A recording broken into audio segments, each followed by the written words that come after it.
السلام علیکم ورحمۃ اللہ وبرکاتہ ان الحمد للہ والصلاة والسلام علی سید الانبیاء وعلی آلہ وصحبہ اجمعین اما بعد فاعوذ باللہ من الشیطان الرجیم بسم اللہ الرحمن الرحیم انشاءاللہ الرحمن آج کے اس لیسن میں ہم سورۃ البقرہ آیت 268 کا ترجمہ اور معنی کی مختصر سی وضاحت پڑھتے ہیں اللہ کے حکم سے۔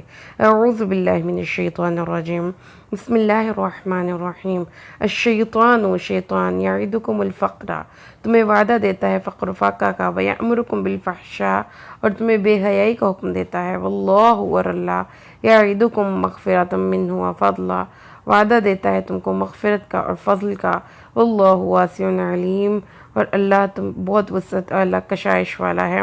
شیطان تمہیں فقر سے ڈراتا ہے اور فحش کا حکم دیتا ہے، اور اللہ تمہیں اپنی بخشش اور فضل کا وعدہ کرتا ہے۔ اللہ نہایت کشائش والا اور نہایت وسعت والا ہے۔ قرآن پاک کے اس مقام پر اللہ تبارک و تعالیٰ نے شیطان کے ساتھ دو وعدوں کا کو کنیکٹ کیا ہے۔ سب سے پہلا وعدہ جو شیطان اپنے فالوورز کے ساتھ کرتا ہے وہ ہے کہ وہ فقر غریب ہو جائیں گے۔ الفقرہ ریڑھ کی ہڈی کا ایک منکا، فقیر اس شخص کو کہتے ہیں جس کی ریڑھ کی ہڈی ٹوٹی ہوئی ہو، لہٰذا جس کی کمر ٹوٹ جائے اس کو فقیر کہتے ہیں۔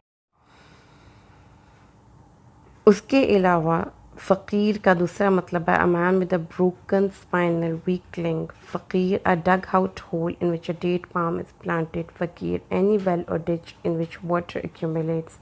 الفقر التکفیر is also means to punch holes in pearls or to pierce a camel's nose in order to drain it. Such a camel is called al-faqir. تو اس میں مطلب سمجھ میں لیجئے کہ ریڑھ کی ہڈی کے ایک منکے کو فقرہ کہتے ہیں۔ فقیر اس شخص کو جس کی ریڑھ کی ہڈی ٹوٹی ہوئی ہو، کمر شکستہ ہو۔ فقیر اس گھڑے کو کہتے ہیں جس میں کھجور کا پودا لگایا جاتا ہے۔ فقیر موتیوں میں سوراخ کرنے کو کہتے ہیں، اونٹ کے کان چھیدنے کو کہتے ہیں۔ اور فقیر وہ شخص ہوتا ہے جو اپنی ضروریات، فقراء کے معنی ہے احتیاج، وہ شخص جو اپنی ضرورتوں کو کما حق کا پورا نہ کر سکے۔ فقراء معاشرے کے وہ افراد جو پوری محنت کے باوجود بھی اتنا نہ کما سکیں کہ ان کی ضروریات کافی ہوں۔ صاحب احتیاج، لیکن اس کے معنی صرف طبی ضروریات کی احتیاج کے ہی نہیں بلکہ یہ بھی ہیں کہ وہ ذرائع اور اسباب جس سے انسان کی نشو و نما ہوتی ہو وہ بھی اس کے پاس مکمل طور پہ نہ ہو۔ تو اس کے بعد جو دوسرا لفظ اس آیت مبارکہ میں اللہ تعالیٰ نے بیان فرمایا ہے، نمبر ایک تھا فقر، اور دوسرا جو ورڈ اللہ تعالیٰ نے یہاں پہ بتایا کہ شیطان ہم سے وعدہ کرتا ہے وہ ہے فحشاء کا۔ فحاشین اس کا روٹ ہے موسیس لسنرز۔ اس کا مطلب یہ ہے کہ حدود شکنی کرنا۔ الفحش حد سے بڑھ جانا، زیادتی کر بیٹھنا، کسی بات کا حد سے تجاوز کر جانا، گفتگو میں آداب اور احترام کی حدود کو پھلانگ جانا، لمٹ کراس کرنے کو excessive for something to above the limits. The matter crossed limit. فحش الامر one who exceeds the limits. الفاحش. The Quran has used عدل against فحش. تو اس کا مطلب پھر کیا ہو گیا؟ فحشاء کا دوسرا ابن فارس یہ کہتے ہیں کہ فحش کے معنی ہوتے ہیں، فحش کے معنی حدود خداوندی سے تجاوز اور سرکشی کے ہیں، یعنی خدا کے حکم، اللہ کے حکم کے خلاف ورزی کو فحش کہتے ہیں۔ اس میں کوئی بھی ایسی حرکت شامل ہے جس میں جو اللہ نے کرنے سے منع کیا ہے۔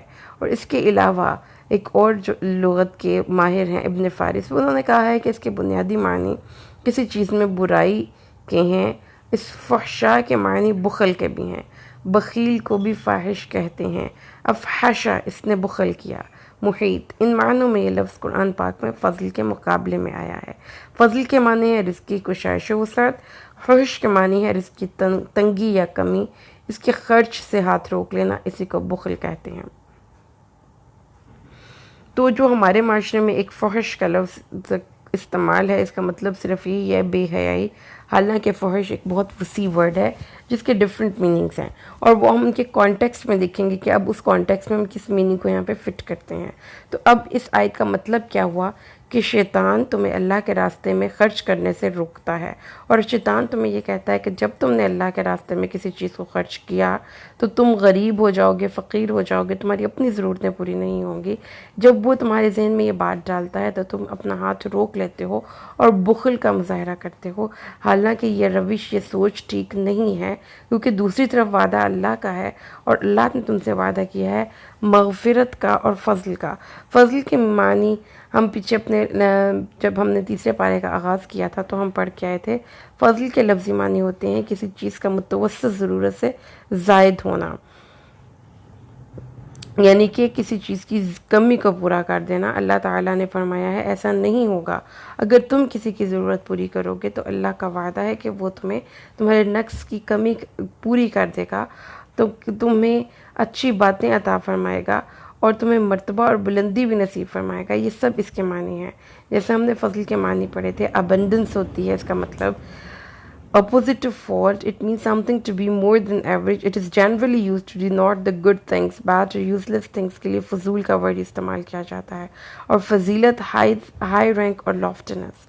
تو اس کا مطلب یہ ہے کہ اللہ تبارک و تعالیٰ کی طرف سے تمہیں دولتیں ملیں گی، خوشحالیاں ملے گی، ابنڈنس ملے گی، یہ اس کا وعدہ ہے۔ اور دوسری چیز جو اللہ تعالیٰ نے فرمایا ہے وہ تمہیں اللہ اپنی طرف سے مغفرت بھی نصیب کرے گا۔ اب مغفرت کا لفظی مطلب ہم یہ سمجھتے ہیں مغفرت اللہ تعالیٰ ہمیں معاف کر دے گا ان خطاؤں پہ جو اللہ نے ہم نے اس کی حکم کے مطابق مال خرچ نہ کر کے کی ہیں، لیکن غفرہ، مغفرت کا جو روٹ ہے وہ غافا اور را ہے۔ اس کا مطلب یہ ہوتا ہے کسی چیز کو ڈھانپ لینا یا چھپا لینا، کسی چیز کو ایسی چیز پہ نہ دینا کہ وہ چیز غلاظت سے محفوظ ہو جائے۔ چھپانے اور محفوظ کرنے کا مفہوم اس میں شامل ہو جاتا ہے، یعنی cover something in a way that it protects from garbage or unclear things. As such, there are elements of safekeeping and hiding in this world. ٹھیک ہے، اسی طریقے سے وہ جو ایک ہیلمٹ سا پہنتے ہیں لوگ اپنے آپ کو کور کرنے کے لیے، وہ بھی مغفر کہلاتا ہے، یعنی کہ وہ چیز جس نے اس کے سر کو کور کر دیا اور اس کو بیرونی چیزوں سے بچا لیا۔ تو مغفرت وہ ہوڈ جو کور کرتا ہے، مطلب ہم نے یہ پڑھ لیا the hood that covers، اور غفر، غفران کا مطلب بھی سیم ہے۔ غفارہ وہ چیز جو کہ ایک عورت اپنے سر پہ پہنتی ہے تاکہ اس سے اس کے سر کے جو اس کے سر پہ جو آئلنگ وغیرہ اس نے کی ہوئی ہے وہ اس کے دوپٹے پہ نہ لگے۔ تو مطلب کہنے کا اس کا یہ ہو گیا، مغفرت کا میننگ کافی کلیئر ہو گیا، جس کا سب سے پہلا اور بنیادی مطلب تو یہ ہے مغفرت کا کہ آپ کو پروٹیکشن ملے گی۔ لیکن دوسرا مطلب یہ بھی ہے کہ جب آپ اپنی چوائس سے رائٹ وے کو اڈاپٹ کریں گے تو اس کے بعد آپ کو اس کے ایفیکٹس آپ کی لائف میں ایسے آئیں گے جو کہ برائی سے آپ کو روکیں گے۔ مطلب ایک قوم اگر غلط طریقے کو اختیار کرتی ہے اور اللہ کے قانون کے مطابق صحیح روش اختیار کرتی ہے تو جو اس نے پہلے غلط کیا تھا اس کے برے اثرات سے اللہ تعالیٰ اس کو محفوظ کر دیتا ہے، اور اس کے ساتھ ساتھ اس کے استحکام کی حفاظتی پہلو بھی ضروری ہے، یعنی کہ پریونشن ہو جاتی ہے، انسان کی اصلاح ہو جاتی ہے، بیماری کی کیور ہو جاتی ہے۔ تو اب ہمیں سمجھ میں آ گیا معزز لسنرز کہ اس آیت کریمہ کو اللہ تعالیٰ نے کتنے خوبصورت الفاظ کے ساتھ ہم تک پہنچایا۔ شیطان ہمیں وعدہ کرتا ہے کہ ہم فقیر ہو جائیں گے جب ہم اللہ کے راستے میں دیں گے، جبکہ دوسری طرف حدود شکنی کہ جتنے بھی کام ہیں اس پہ ہمیں وہ پیسہ خرچ کرنے کی ترغیب دلاتا ہے، اور اللہ کے راستے میں فحش کے لفظ میں دونوں ہی مطلب آتے ہیں، یعنی ان راستوں کی طرف، بے حیائی کے راستوں کی طرف، حدود شکنی کے راستوں کی طرف پیسہ خرچ کروانے کے لیے ہمیں انسٹیگیٹ کرتا ہے۔ ایٹ دا سیم ٹائم ہمیں اللہ کے کو راضی کرنے والے راستوں میں ہم اپنا ہاتھ روک لیتے ہیں، جبکہ اس کے برخلاف سو کنٹراسٹ کیا ہے اللہ تعالیٰ نے ایک اور وعدے سے، اور وہ وعدہ کیا ہے کہ تم اللہ کے راستے میں دو گے تو سب سے پہلا تو فائدہ تم لوگ کو اپنا ہوگا، مغفرت ہوگی تمہاری، مغفرت تمہیں پروٹیکشن ملے گی۔ وہ جو ایک غلط چیزیں سوسائٹی میں غلط، جیسے کہ حدیث اس کی صراحت سے بیان کرتی ہے کہ آپ کے ساتھ برائی ہونے والی ہوتی ہے، اللہ تعالیٰ کے پلان کے مطابق آسمان سے کوئی بلا نازل ہو رہی ہوتی ہے اور ہمارا صدقہ زمین سے جاتا ہے تو وہ اس بلا کو وہیں پہ روک دیتا ہے۔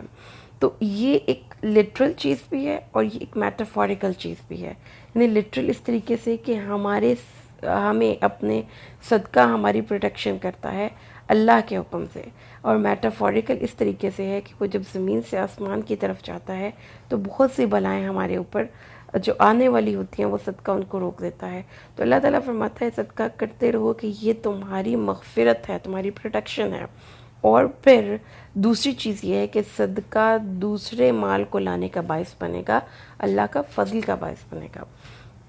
تو سیمنگلی اگین ہمارے پاس دو ویو پوائنٹس یہاں پر آئے. وہ لوگ جو کہ اللہ کے راستے میں اس لیے نہیں دیتے کہ وہ مال ان کی ضرورت سے زائد ہے نہیں ہے، اور اس لیے وہ دیتے، اللہ تعالیٰ اپنا ہاتھ روک لیتے ہیں، تو وہ شیطان کے اس سوچ کو لے کر چلتے ہیں. اللہ تعالیٰ نے قرآن پاک میں ہمیں بخل کے بارے میں بہت سے مقامات پر گائیڈ کیا ہے، جس میں کہ اللہ تعالیٰ نے ہمیں یہ بتایا ہے کہ بخل کرنا اللہ کو سخت ناپسند ہے. رسول اللہ صلی اللہ علیہ وسلم کی حدیث پاک بھی ہے کہ بخیل شخص جو اپنا ہاتھ روک لیتا ہے وہ اللہ سے بھی دور ہوتا ہے، وہ جنت سے بھی دور ہوتا ہے، اور وہ انسانوں سے بھی دور ہوتا ہے. اور ایک اور حدیث میں آتا ہے رسول اللہ صلی اللہ علیہ وسلم نے فرمایا ہے کہ ہر روز آسمان سے 2 فرشتے اترتے ہیں اور وہ دعا کرتے ہیں کہ یا اللہ خرچ کرنے والے کو اور نصیب فرما، اور دوسرا فرشتہ یہ دعا کرتا ہے کہ یا اللہ بخل کرنے والے کو کا ہاتھ روک دے، اس کو تھوڑا نصیب فرما. تو اس لیے رسول اللہ صلی اللہ علیہ وسلم قرآن پاک میں بھی اللہ تعالیٰ نے یہ چیز ہمیں بتائی ہے کہ آپ کے پاس کچھ بھی ہے، everything that Allah Almighty has given you, maybe it's money, it's wealth, it is in form of resources, it is in form of time, it is in form of knowledge. آپ کو سخی ہونا ہے. اللہ کا فضل، اللہ کا ہم سے مطالبہ بھی یہ ہے، اور اس کے نتیجہ جو ہے نا معزز لسنرز، وہ معاشرے کو تو ہوگا ہی ہوگا، لیکن at the very first sight فائدہ ہمیں خود کو ہے. ہم اللہ کی حفاظت میں آ جائیں گے، اور وہ پیسہ جو ہم نے اللہ کے راستے میں خرچ کیا وہ اپنے جیسا اور پیسہ لے کر آئے گا. وہ وقت جو ہم نے اللہ کے راستے میں صرف کیا اس وقت میں برکت ہو جائے گی. وہ علم جو آپ نے اللہ کے راستے میں کسی کو دیا وہ علم اللہ کے پاس ذخیرہ ہو جائے گا. تو یہ اللہ کا فضل و کرم ہے جو اللہ ہمیں نصیب فرماتا ہے. اسی طریقے سے اللہ تعالیٰ نے فرمایا ہے کہ وہ لوگ یہ گمان نہ کریں کہ جو اللہ کے راستے میں دینے سے بخل کرتے ہیں کہ یہ چیز ان کے لیے اچھا ہے، یہ ان کے لیے بری ہے. قرآن پاک کی اس آیت کریمہ جو سورۃ آل عمران میں اللہ تبارک و تعالیٰ نے 180 آیت نمبر میں ارشاد فرمایا ہے، اس میں اللہ تعالیٰ نے فرمایا ہے کہ یہ مت سمجھیں کہ جو بخل کرتے ہیں وہ بہت اچھا کام کر رہے ہیں، وہ بہت سمارٹ ہیں، وہ بہت پلان کر کے اپنی لائف کو چلتے ہیں، وہ اپنا پیسہ برباد نہیں کرتے، وہ ویسٹ نہیں کرتے. ایکچولی یہ انسان کی اپنی سوچوں میں آ کر شیطان ہمیں یہ بات ڈالتا ہے، کمیٹی ڈال دیں، ایکسٹرا کوئی پیسہ جو ہے اس کو کسی کو نہ دیں، صرف نہ کریں، کل کو ضرورت پڑ سکتی ہے. تو اللہ تعالیٰ فرماتا ہے یہ جو فقر و فاقہ کا تم لوگوں کو خوف آتا ہے تو یہ دراصل اس عظیم الشان رب کی پہچان نہیں ہے، تبھی تم لوگوں کو یہ خوف آتا ہے. اللہ تعالیٰ تمہیں کل کا بھی دے گا اور اتنا دے گا کہ تمہاری ضرورت سے وافر ہوگا، تم اگر اللہ کے راستے میں دینے کے بارے میں پلان کرتے ہو. دس از یور اون چوائس. یہ پلاننگ ہماری اپنی چوائس ہوگی، یہ کوئی کسی کو نہیں کرواتا، ان کے سر پر تلوار رکھ کر کوئی کسی کو خرچ نہیں کرواتا. جب اللہ تعالیٰ فرماتا ہے کہ جب بھی اللہ تعالیٰ نے کسی کو اپنے فضل سے کچھ دیا تو وہ اس پہ بخل کرنے لگے اور وہ منہ پھیر کر وہاں سے چلے گئے، جو اس چیز کی علامت ہے کہ جب بھی اللہ تعالیٰ کسی کو نوازتا ہے تو وہاں پر کچھ لوگ ایسے ضرور ہوتے ہیں جو اپنا ہاتھ روک لیتے ہیں اور کسی کو نہیں دیتے، اور یہ سمجھتے ہیں کہ یہ کرنا ان کے لیے بہت بہتر ہے، حالانکہ اللہ تعالیٰ نے اس روش کو ناپسند کیا ہے. قرآن پاک کی سورۃ اللیل کا ترجمہ سماعت فرمائیے، جس میں اللہ تبارک و تعالیٰ بار بار اسی بات کو ریفر کرتے ہیں. اللہ تعالیٰ ارشاد باری تعالیٰ ہے وَأَمَّا مَنْ أَعْطَىٰ وَاتَّقَىٰ، اور وہ جس نے اللہ کے راستے میں دیا اور پرہیزگاری کی روش اختیار کی تو اللہ تعالیٰ اس کو کیا کرے گا، فَسَيُيَسِّرُهُ لِلْيُسْرَىٰ، تو ہم اس کو آسان راستے کی سہولت دیں گے. جو اللہ کے راستے میں خرچ کرتا ہے اور دوسروں کے لیے آسانی کا باعث بنتا ہے اللہ اس کے لیے آسانیاں پیدا کرتا ہے. وَأَمَّا مَنْ بَخِلَ وَاسْتَغْنَىٰ، اور جس نے بخل کیا اور بے پرواہ بنا رہا. بے پرواہ اس کو نظر آ رہا تھا کہ لوگوں کو ضرورت ہے اور میرے پاس زائد ہے، لیکن اس نے ہی ٹرن ڈیف ایئر ٹو، اس نے پرواہ نہیں کی. تو اللہ تعالیٰ نے فرمایا وَكَذَّبَ بِالْحُسْنَى، تو اس نے اس اچھی بات کو جھٹلایا جو اللہ نے اس کو دی تھی. تو ہم اس کو پھر وَسَنُيَسِّرُهُ لِلْعُسْرَىٰ، تو ہم اس کو دشوار اور سخت راستے کے لیے سہولت دیں گے. زندگی کے بعد قیامت میں اللہ کے پاس پہنچنے اور اللہ کے پاس پہنچنے کے بعد جنت تک جانے کے لیے اگر آپ کو اپنی زندگی میں آسانیاں چاہیے تو معزز لسنرز آسانیاں بانٹیے. آپ کسی بھی کیپیسٹی میں کام کر سکتے ہیں تو ضرور کریں، کیونکہ اللہ تعالیٰ نے یہاں پہ ہمیں بتا دیا جب آپ بخیل ہوں گے تو آپ کے راستے آسان نہیں ہوں گے، آپ کے راستے مشکل ہوں گے. اور اسی آیت میں آگے اللہ تعالیٰ فرماتا ہے کہ جو شخص بھی بخل کرتا ہے وہ اپنی ہی ذات کے لیے بخل کرتا ہے، وہ کسی دوسرے کو نقصان نہیں پہنچاتا. تو اس سے ہمیں قرآن پاک کے اس حکم کو بڑی صراحت سے سمجھنے کا موقع ملا. یہاں پر اللہ تعالیٰ نے شیطان کے ایک وعدے کا ذکر کیا، اور وہ کیا تھا کہ اگین سیمنگلی چیزیں وہ نہیں ہوتی جیسا کہ وہ نظر آ رہی ہوتی ہیں. جب آپ اللہ کے راستے میں دیتے ہیں تو بیسیکلی تو ایسا لگتا ہے نا کہ ہمارے ہاتھ سے جا رہا ہے، ہمارا پیسہ ان کوانٹٹی تھوڑا ہو رہا ہے لیکن کوالٹی میں وہ بڑا ہوتا ہے. اور یہ چیز ہمیں اللہ تعالیٰ کا یہ قرآن